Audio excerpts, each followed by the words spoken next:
podemos comenzar esta predicación sin antes hacer referencia a lo que está sucediendo a nivel mundial. Estamos en una crisis mundial, en una pandemia que está afectando a casi todos los países.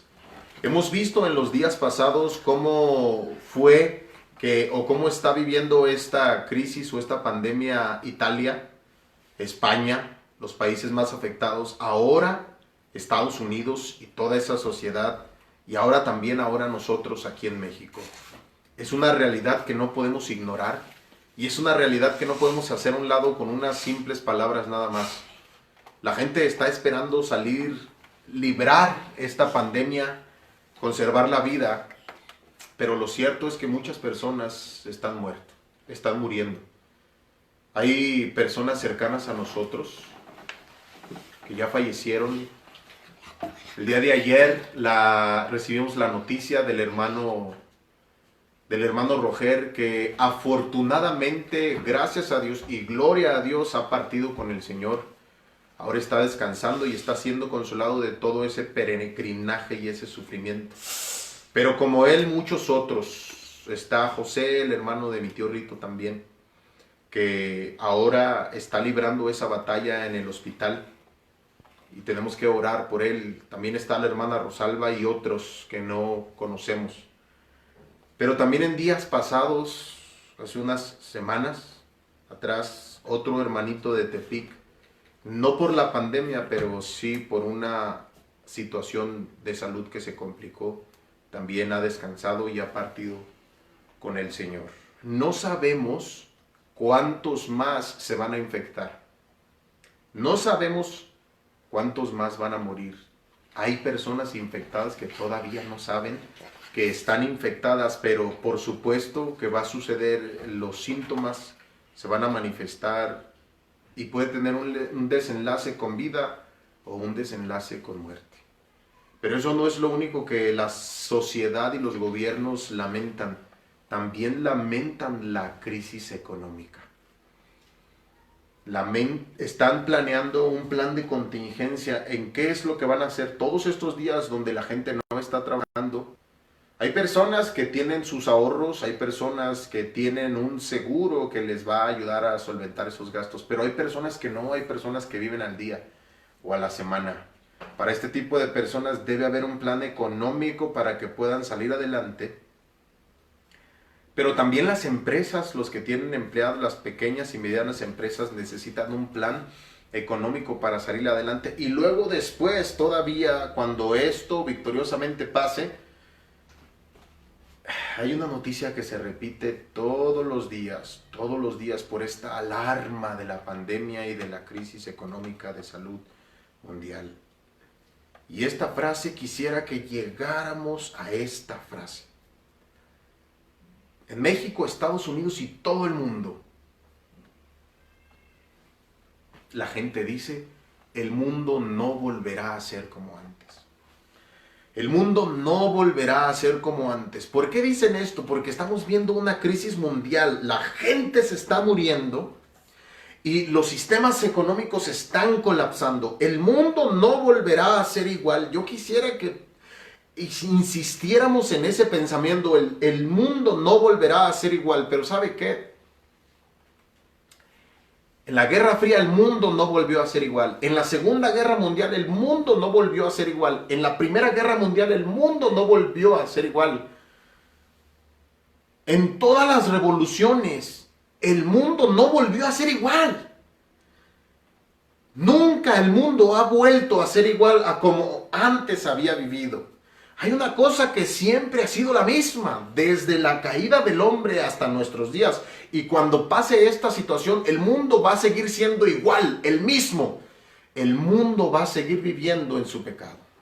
El mundo va a seguir viviendo su vida a su manera, a su voluntad. Y va a seguir muriendo en sus delitos y pecados. Pero ¿sabe qué? Estas palabras, el mundo no volverá a ser igual, a la única situación que sí se aplican, es a la situación de hace 2000 años, cuando el Señor Jesucristo entregó su vida en aquel madero, fue voluntariamente hacia la muerte. Los romanos lo crucificaron, pero Dios quiso quebrantarlo, sujetándolo a padecimientos, y Él quiso entregar su vida por amor a nosotros, poner su vida por sus hermanos, para morir y para volverla a tomar. Un día como hoy, un domingo de resurrección, cuando las mujeres iban al sepulcro a ungir el cuerpo, y cuando los hombres, Pedro y Juan, llegaron corriendo, llegaron a esa tumba y se dieron cuenta de una noticia que nunca más se habían dado cuenta, y nunca más nadie se va a dar cuenta. El Señor Jesucristo no estaba en la tumba. El Señor Jesucristo se levantó de los muertos para cumplir todo lo que los profetas habían dicho desde el Antiguo Testamento, que el Cristo había de padecer y ser el primero de la resurrección. Ese día, hermanos, ese día sí podemos hablar de que el mundo nunca volvió a ser igual. Porque a pesar de que la gente vive en sus pecados, a pesar de que la gente sigue viviendo haciendo su voluntad, ese día cambió la historia para siempre, para siempre. Porque el Señor Jesucristo había derrotado al diablo con sus poderes y como el príncipe de este mundo, y había derrotado a la muerte. Desde entonces, así es, la gente sigue muriendo, pero la muerte ha sido sentenciada. Así es. La muerte sigue muriendo, la gente sigue muriendo, pero las personas, los cristianos y los hijos de Dios, debido a la resurrección de Cristo, tienen la esperanza de resucitar, porque el Señor Jesucristo resucitó para compartir con nosotros esa victoria sobre la muerte. En Isaías, en el capítulo 53, en el versículo 10, el profeta dice esto después de hablar de cómo el Cordero va a ser llevado a la muerte por las transgresiones de su pueblo. Isaías 53, 10 dice: con todo eso, Jehová quiso quebrantarlo, sujetándole a padecimientos. Y luego dice: cuando haya puesto su vida en expiación por el pecado, verá linaje, vivirá por largos días, y la voluntad de Jehová será en su mano prosperada. Verá el fruto de la aflicción de su alma y quedará satisfecho, porque por su conocimiento llevará a mi siervo justo a muchos a la presencia de Dios. ¿Qué es lo que pasó ese día? Yo quisiera que lo recordáramos. 2 días antes, el día viernes, cuando el Señor Jesucristo dice: consumado es, y entrega el Espíritu, y entonces, como dice la Escritura, expiró. ¿Qué es lo que pasó? El sol se oscureció, la tierra se llenó de tinieblas, la tierra tembló, las piedras se partieron, el velo del templo se rasgó a la mitad para terminar con ese sistema sacrificial y con ese sistema que obstruía la entrada a la presencia de Dios. Pero además surgió el milagro. Los muertos salieron de sus tumbas y regresaron a su casa para evidenciar que algo sin igual, inigualable, algo había sucedido. El Hijo de Dios había muerto por amor a nosotros. Su espíritu se había ido al Hades y su cuerpo había entregado el espíritu. Lo enterraron, pero el apóstol Pedro dijo, citando la profecía de David en Hechos en el capítulo 2, dijo el Señor a mi Señor: siéntate a mi diestra hasta que ponga a tus enemigos por estrados de tus pies. Este era un acontecimiento que había de suceder. En el Salmo, en el capítulo 2, Dios le dice a Jesucristo: mi hijo eres tú, siéntate a mi diestra hasta que ponga a tus enemigos por estrado de tus pies. Pídeme y te daré por herencia a las naciones. ¿Qué quiere decir eso? Eso quiere decir que debía de haber un cumplimiento para que el rey de los judíos viniera a esta tierra y estableciera su reino, su gobierno mundial. Como dijo Dios: hasta que ponga a tus enemigos por estrado de tus pies. Pero ¿qué pasó? Cuando viene el Hijo de Dios, el Hijo del Hombre, y está predicando aquí, y está hablando que Él es el Hijo de David, el Mesías prometido, y ellos estaban esperando que el Mesías estableciera su reino, lo que sucede es que lo crucifican.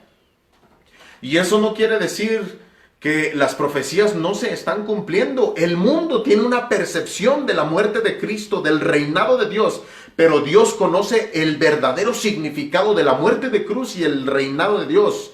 Dijo el Señor Jesucristo: he aquí, el Hijo del Hombre es entregado en manos de los gentiles y lo crucificarán. Dice en el Evangelio de Juan: se acerca el que me entrega, el príncipe de este mundo va a ser echado fuera. Satanás tenía una visión de la muerte de Jesucristo. Los judíos, los sacerdotes tenían una visión de la muerte de Cristo. Los discípulos de Jesús tenían una visión de la muerte de Cristo. Por eso cuando vinieron a apresarlo, todos se escandalizaron y fueron esparcidos, se fueron. Pedro lo seguía de cerca, pero lo negó. No quiso tener nada que ver con aquel que lo iban a matar, para que no lo mataran a él tampoco. Cuando él está en la cruz, ellos lloran. La gente lo sigue de lejos y no entienden lo que está pasando, pero Jesucristo lo entiende. Jesucristo tiene claro lo que está sucediendo. Al ladrón en la cruz le dice: acuérdate de mí cuando vengas en tu reino. Y Jesucristo le dice: yo sé a dónde voy.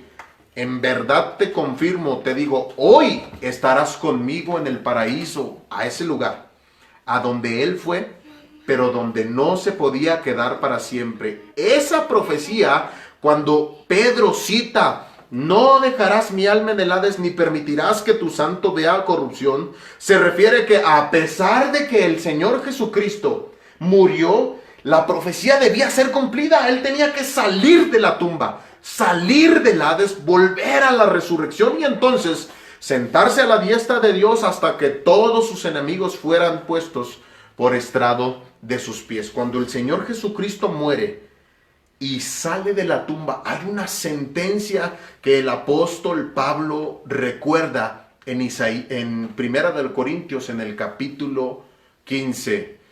Y entonces, cuando esto mortal sea absorbido de la inmortalidad, entonces se declarará la escritura que dice: sorbida es la muerte en victoria. ¿Dónde está, oh muerte, tu aguijón? ¿Dónde, oh sepulcro, tu victoria? Y sin embargo nosotros vemos, hermanos, que la gente sigue muriendo. El día de ayer nos dimos cuenta de esta noticia. Unos meses atrás, allá en Houston, el hermano Eulogio despidió a su hermano, el hermano Ismael, en Reynosa. Unos años atrás nosotros despedimos a mi hermano Sergio en el hospital, también por cáncer. Pero las personas que han abrazado la esperanza de la resurrección de Cristo, también han abrazado la esperanza de la resurrección de nuestros cuerpos para un día ver al Señor, recibir al Señor en el aire y estar para siempre con el Señor. Esta es la esperanza que nos trajo el Señor Jesucristo. La resurrección, se puede hablar todo el año de la resurrección, pero hoy domingo recordamos la victoria de nuestro Señor Jesucristo sobre la tumba y sobre la muerte. Allá en Tepic, unas semanas atrás, un hermanito que no recuerdo, no tengo precisamente su nombre, pero era sobrino de la hermana Celia, también partió con el Señor. Hermanos, no sabemos quién más va a partir. Pero lo que sí sabemos, hermanos, es que las personas que se fueron, de alguna manera no están muertas. De alguna manera no han dejado de existir. Nosotros que no hemos atravesado las puertas de la muerte, no sabemos exactamente con precisión qué está pasando, pero algo están haciendo, algo está pasando.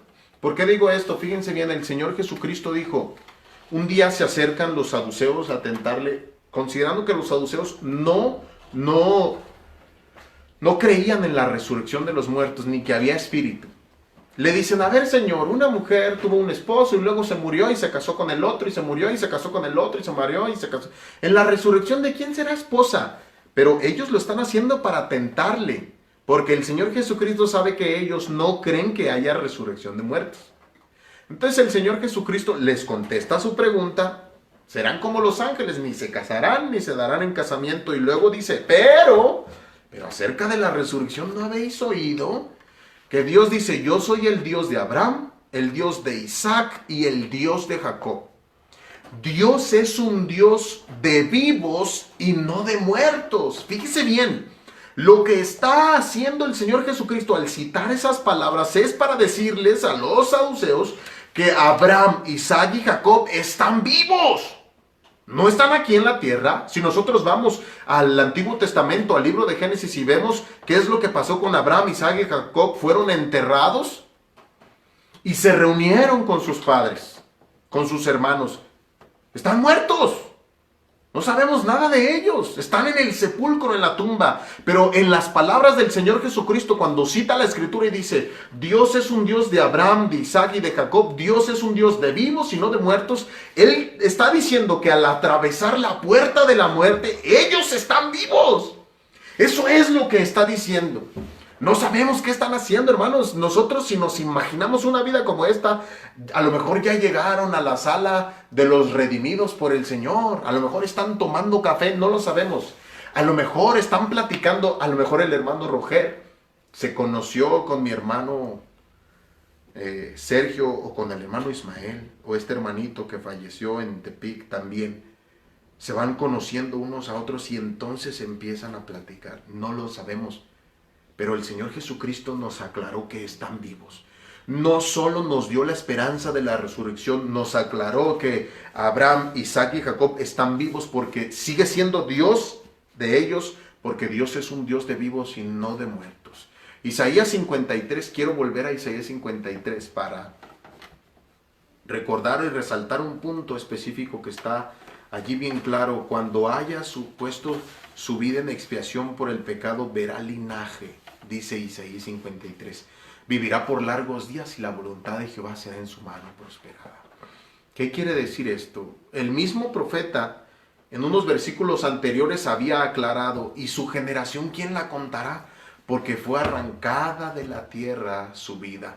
Para los judíos era muy importante la descendencia. Por eso, cuando estos hombres llegan y le preguntan a Jesucristo que esta mujer con quién se va a casar en la resurrección, es porque los judíos, si un hermano se casaba con una mujer y se moría, el otro hermano tenía la obligación de casarse con ella y darle descendencia, porque la descendencia era muy importante,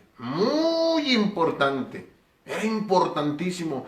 Y de Jesucristo, del Mesías, se lamenta que no haya descendencia, que no se haya casado y no haya tenido hijos, que nadie más haya continuado su legado. Pero lo importante que quiero resaltar es lo que dice el versículo 10, 11. Cuando haya puesto su vida en expiación por el pecado, verá linaje. Lo que está diciendo ahí el profeta es que el Señor Jesucristo, con su sacrificio y con la victoria sobre la muerte, está consiguiendo para Dios una familia inmensa, donde todos se llaman igual, cristianos. Este es el linaje que el Señor Jesucristo está consiguiendo. Y después de la muerte, nuestro hermano Roger, mi hermano Sergio, el hermano de Tepic, el hermano Ismael, todos los que han partido con el Señor, su mamá, su papá, su hermano, sus hijos, su bebé, todos están formando parte de esta gran familia que Dios ha conseguido. El linaje que el Señor Jesucristo con su victoria consiguió para Dios. Desafortunadamente la gente seguirá muriendo. A lo mejor nosotros vamos a morir, si no en esta pandemia, después de la pandemia. No sabemos cuántos más vayan a ser infectados. No sabemos si ahorita la hermana Rosalba que está en el hospital también vaya a partir con Cristo. No lo sabemos. Quisiéramos que se quedara. Pero si parte, o cualquiera que parta, hermanos, hay algo que necesitamos reconocer. El Señor Jesucristo, al resucitar de los muertos, hizo algo sorprendente con la muerte. La sentenció. Yo quisiera que nos quedáramos con esa idea. El mundo no volverá a ser como antes, dice la gente. Pero ese tipo de no volverá a ser como antes sucede con cada catástrofe. Pero el que verdaderamente partió la historia, el que verdaderamente cambió el rumbo de este mundo, de la eternidad con Dios después de la muerte, el único que cambió a este mundo fue el Señor Jesucristo. Hoy leemos en la historia antes o después de Jesucristo. Eso, hay gente que le gusta citarlo, a mí no. Porque el Señor Jesucristo no vino a esta tierra a cambiar la historia para que en los libros se escribiera antes y después de Cristo. No, el Señor Jesucristo vino a cambiar la historia de la humanidad, no de los libros estos que nosotros tenemos aquí. Vino a cambiar la historia de la humanidad para que en nuestras vidas se dijera antes y después de Cristo, y para que en los libros de Dios en el cielo, entonces donde no había nada, existiera un nombre. Roger Garza, Felipe Barajas, Eulogio, Noemí, Pablo, Andrés, Juan, Leonel. El Señor Jesucristo, Dios está escribiendo allá en su libro celestial nuestro nombre. Cuando nosotros estemos allá, y entonces dice el himno, cuando suene mi nombre, yo voy a responder a mi nombre, yo Jesús, yo feliz responderé. El Señor Jesucristo cambió la historia de la humanidad, pero la cambió por la victoria sobre la muerte, por la victoria en esa cruz, para cambiar la historia de nuestra vida, de nuestra eternidad con Dios o nuestra eternidad en condenación. Él tuvo la fuerza, el valor, la entereza y el poder del Espíritu Santo para vencer el pecado, vencer a Satanás y vencer a la muerte. Aún a pesar de que las personas siguen muriendo, el Señor Jesucristo cambió la historia para siempre, de tal manera que todos aquellos que han abrazado la esperanza del Señor Jesucristo y de su resurrección, cuando atraviesan esta puerta de la muerte, son reunidos a toda aquella herencia o toda aquella familia, linaje que Dios está consiguiendo para Dios. Pero también nosotros, cuando vamos a la muerte, podemos ir a enfrentarla con una sentencia. Esto es una contradicción humana, pero es la verdad eterna. Aunque la muerte se apodere de nosotros, sabemos que ha sido derrotada. Cuando esto suceda, dice el apóstol Pablo, cuando esto corruptible se haya vestido de inmortalidad, entonces se declarará la escritura que dice, sorbida es la muerte en victoria. Hermanos, hoy es un día de gloria. Es un día para darle gloria a Dios. Es un día para honrar a Cristo, para glorificar y cantarle con todo gozo por aquel sacrificio que estuvo dispuesto a hacer por amor a nosotros. El mundo no volverá a ser igual, dice la gente. Yo creo que se equivocan porque se les olvida el pequeñísimo detalle y eterno que cuando Jesucristo resucitó de los muertos, el mundo no volvió a ser igual. En mi vida el mundo ya no es igual. En la vida de ustedes el mundo ya no es igual. Y si alguien está escuchando esta predicación y no conoce todavía al Señor, no ha entregado su vida a Cristo, yo le quiero hacer extender la invitación para que considere la eternidad con Dios, la eternidad que el Señor Jesucristo con su victoria en la resurrección vino a darnos. Lo que Dios quiere para todas esas personas que todavía no le conocen es cambiar su eternidad para que pase esta pandemia o no pase esta pandemia, como quiera, la eternidad con Cristo esté asegurada en la presencia de Dios. Hermanos, la resurrección de Cristo puede traer consolación a nuestra alma por todos aquellos que han partido, porque tenemos la esperanza que un día los vamos a volver a ver y los vamos a volver a abrazar, donde ya no va a existir la muerte, ni el llanto, ni el dolor, donde vamos a gozar con la presencia del Señor Jesucristo, que enjugará nuestra lágrima y va a dar por terminada la muerte. Un día, hermanos, la muerte va a desaparecer. Fue sentenciada por la victoria del Señor Jesucristo. El mundo dejará de existir, pero nuestra vida, que desde hoy ya no es igual, entonces nuestra vida va a disfrutar de la eternidad con Cristo. Demos gloria a Dios en este día. Digamos, aleluya, gloria a Dios, porque mi Dios es maravilloso. Mi Dios es maravilloso. Jesucristo se levantó de los muertos. Quisiera que lo recordáramos hoy. Él cambió nuestra eternidad. Y quisiera que estas palabras fueran de consuelo para aquellos que hoy están sufriendo la pérdida de un hermano. Hermanos, muchísimas gracias. Cortamos la transmisión. Que Dios bendiga sus hogares en esta mañana y esperen más noticias de nuestra transmisión, especialmente en este día. Que Dios les bendiga.